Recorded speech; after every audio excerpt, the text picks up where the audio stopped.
వైసీపీలో కీలకంగా వ్యవహరించిన పెద్దల లీలలు ఒక్కొక్కటిగా వెలుగు చూస్తున్నాయి. మెడికల్ పీజీ సీట్ ఇప్పిస్తామంటూ 2 కోట్లకు బేరం కుదుర్చుకుని 1,20,00,000 కాజేసిన వైనం బయటపడింది. సజ్జల అనుచరులు అడపా ప్రేమ్చంద్, బాలరెడ్డి తనను మోసం చేశారని బాధితుడు మన్నె సుబ్బారావు వాపోయారు.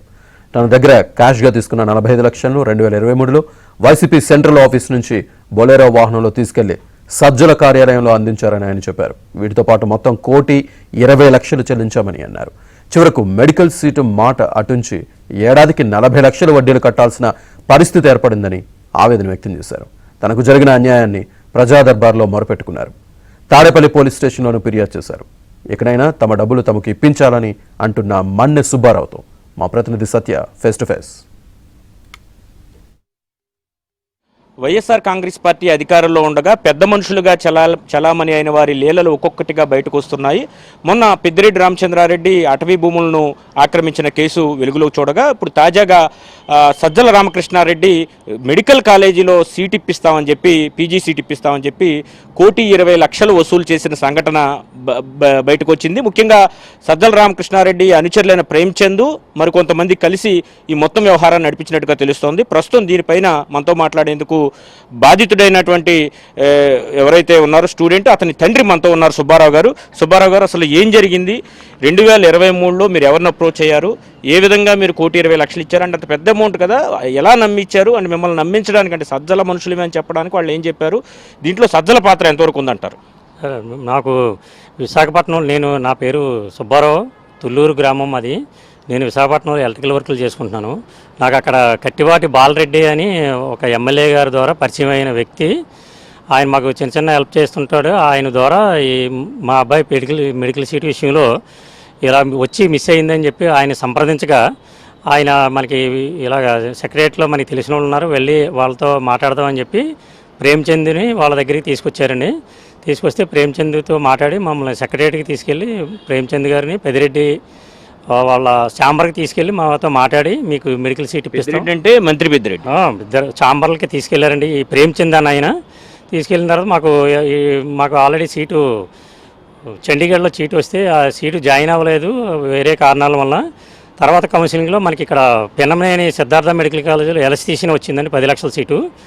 అది జాయిన్ అవుదామని మేము ఎంతో సంబరపడిన టైంలో అది క్యాన్సిల్ చేశారండి, లిస్ట్ క్యాన్సిల్ చేశారు. మేము ఎందుకు జరిగింది అని మేము అడగగా ఆల్రెడీ మీకు సీటు అక్కడ అలౌట్ అయ్యి మీరు అక్కడ జాయిన్ అవ్వలేని కారణంగా మీకు ఇక్కడ సీటు ఇవ్వలేకపోతున్నాం అని చెప్పేసి చెప్పగా నాకు ముందుగా పరిచయమైన కట్టివాటి బాలరెడ్డి అని వైజాగ్ అతని ద్వారా సజ్జల రామకృష్ణారెడ్డి అనుచరుడని ఈ ప్రేమ్చంద్ దగ్గరికి తీసుకొచ్చారండి. నేను అతన్ని అప్రోచ్ అయితే ఏంటి పరిస్థితి అని మేము అడగగా 2 కోట్లకి పెన్నమైన సిద్ధార్థ మెడికల్ కాలేజీలో సీట్ ఇప్పిస్తామని ఒప్పందం కూర్చారండి.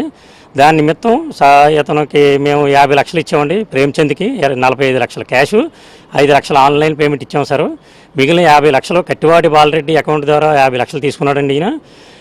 ఇంకో 20 లక్షలు 7 స్టార్ ఎంటర్ప్రైజెస్ అని చెప్పేసి రావులపాలెం అతని అనుచరుడు అతని ద్వారా ఒక 20 లక్షలు తీసుకున్నాడు. టోటల్గా 1,20,00,000 ముట్టిందని నాకు 1,25,00,000 సంబంధించింది 5 చెక్కులు ఇచ్చారండి.